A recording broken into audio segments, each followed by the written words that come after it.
नागपूर या ठिकाणी जर आपण पाहतो की आजपासून 7 दिवस म्हणजे एक आठवडा अधिवेशन सुरू झालेलं आहे। हिवाळी अधिवेशनाला सुरुवात झालेली आहे आणि या हिवाळी अधिवेशनादरम्यान जर आपण पाहत असाल की महाराष्ट्रातील विविध भागातून या ठिकाणी उपोषणकर्ते आंदोलनकर्ते या ठिकाणी आलेले आहेत। आपण सध्या यशवंत स्टेडियमवर आहे आणि यशवंत स्टेडियमवर जर पाहिलं तर या ठिकाणी आपण मोठ्या संख्येने या ठिकाणी आंदोलनकर्ते आहेत। विविध मागण्यांसाठी हे आंदोलनकर्ते या यशवंत स्टेडियमवर आलेले आहेत।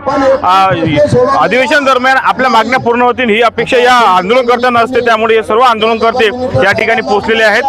काही आंदोलनकर्ते आहेत, काय सांगाल तुम्ही आज आंदोलन करून राहिले, कोणत्या मागण्या आहेत तुमच्या? मी भूमी मडावी, राहणार गडचिरोली। महाराष्ट्र जीवन प्राधिकरण अनुकंपधारकांना गेल्या 15 वर्षापासून न्याय अद्यापही मिळालेला नाही आहे आणि महाराष्ट्राचे मुख्यमंत्री तसेच आमच्या गडचिरोली जिल्ह्याचे पालकमंत्री माननीय मुख्यमंत्री सरांनी घोषणा केलेली आहे की महाराष्ट्रात एकही अनुकंपधारकांचा अर्ज शिल्लक राहणार नाही।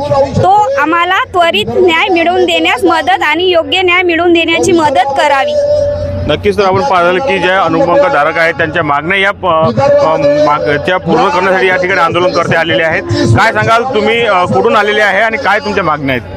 आम्ही दर्यापूरहून आलेलो आहोत, अमरावती आलेलो आहोत, चंद्रपूरहूनही भरपूर जण आलेले आहे, अकोल्याहूनही आलेले आहे, भरपूरवरून पुण्यावरून नाशिकवरून येणारे आहे सगळेजण। आमच्यावर खूप मोठा अन्याय झालेला आहे। आम्हाला ड्युट्या नाही आहे, मला आई नाही आहे, बाबा नाही आहे, माझ्या घरी कोणत्याच प्रकारची पेन्शन नाही आहे। मी हातमजुरी करून माझी फॅमिली चालवत आहे, माझी नोकरी हक्काची आहे, ते मला मिळण्यात यावी हे आम्हाला आमदार साहेबाला सांगायचं आहे, त्याच्यानंतर मुख्यमंत्री साहेबाला सांगायचं आहे सगळ्यांना।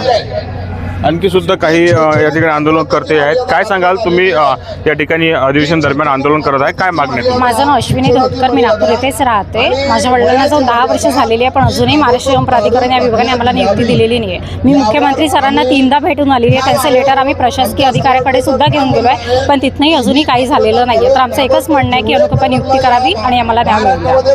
नक्कीच जर आपण पाहाल की या ठिकाणी काही जे आंदोलनकर्ते आहेत जे अनुकंपधारकामध्ये नोकरी त्यांना मिळाली नाही आहे, कोणाला जर आपण पाहाल की आई वडील सुद्धा नाही आहेत, त्यामुळे आता अधिवेशन दरम्यान या आंदोलनकर्त्यांच्या मागण्या मुख्यमंत्री उपमुख्यमंत्री हे मान्य करतील का? 7 दिवसाचं हे एक आठवडा हे जे अधिवेशन चालणार आहे या अधिवेशनात यांच्या मागण्या मान्य होणार का हे सुद्धा पाहणे आता महत्त्वाचे ठरणार आहे। मी किरण होले, जनविकास न्यूज, नागपूर।